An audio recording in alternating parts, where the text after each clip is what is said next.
Alright, we're going to get started here. We got to prepare physically and mentally Just stop it. for the PSSA. Alright, so it's important to make sure you keep your answer sheet neat. So if this is your bubble here is the red circle, put a few red circles on there for you. Alright, you got to make sure you can fill in the bubble completely. Zoom in on this. So like if you fill this in, you're like, oh, I know this answer, I'm going to fill it in real quick here.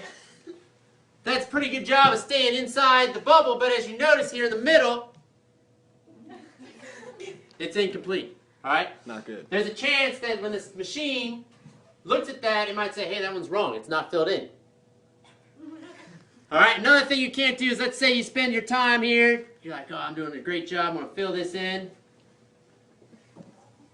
I got that stray mark, alright? If it's marked outside the bubble, sometimes the computer might say, hey, alright, you're not going to do as well as you can if you give it your best shot. You want to pick C, statistically speaking. You got to check to make sure your answers are correct, okay? The computer might pick that up as you left the whole thing blank. There's a small chance that could happen, and you would get it wrong. Outside the red, right, outside, stray mark, the computer might pick that up and say, hey, they answered 2 questions. You got to fill it in inside the bubble, nice and neat, all right? And we'll get to that a little bit later here. Why do we have to choose C if we don't know the answer? Just statistically, we'll get to this later, but statistically, what I would recommend is you fill something in and then you circle it and come back to it. Just circle the number. Like if you're on number 20 and you want to come back to it later, just circle the number there. You can come back to it in a minute.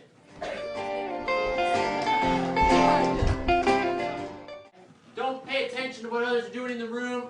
The PSSA is not a time test. Not a time test. Not a time. The PSSA is not a time test. You have as much time as you need as long as you're making use of your time. Too sharp. Bubble advice. Go back and make sure you've answered all the questions. Erase any stray marks. If you have extra, this is important here, if you have extra or too few answer lines, this is a big problem. Don't just turn your test in. If you come here and you don't care about the test, right, you're not going to do as well as you can if you give it your best shot. Be competitive with the test. Be competitive with the test. Don't come in being intimidated. You guys have been working hard all year long for 7th grade. You've been doing a great job. That is, instead of thinking about the big test, think of it as a bunch of small jobs, all right? Don't get overwhelmed, right? Just do one problem at a time. First thing we're going to do is solve the first problem. Then we'll solve the second problem, all right? One problem at a time. Coming in here being confident in yourself, having a positive attitude, that's half the battle, right? You're coming in here, you're ready to take this test, you're good to go. All right, if you come in here, you're nervous, right? You're not like intimidated by it, you're not going to do your best, right? You come in here, you know what you're doing. You've been in 7th grade for the entire year. You've been working really, really hard. I'm really proud of the work you guys have been doing. All right, so you should be proud of yourselves. I think you're prepared. I know you're prepared. You need to believe in yourself. Have a little bit of confidence. You read the directions carefully, so you can use the process of elimination to help you pick the right answer. It's a great test-taking skill. Never leave a question blank. An educated guess. You're going to be really, really annoyed if you get to the end of the test and your questions and answers don't match up. Something was in my face here. I couldn't see my presentation. Ask yourself, what question is being asked? How do I know the answer? Negative thoughts, right, will distract you from doing your best. Stay focused.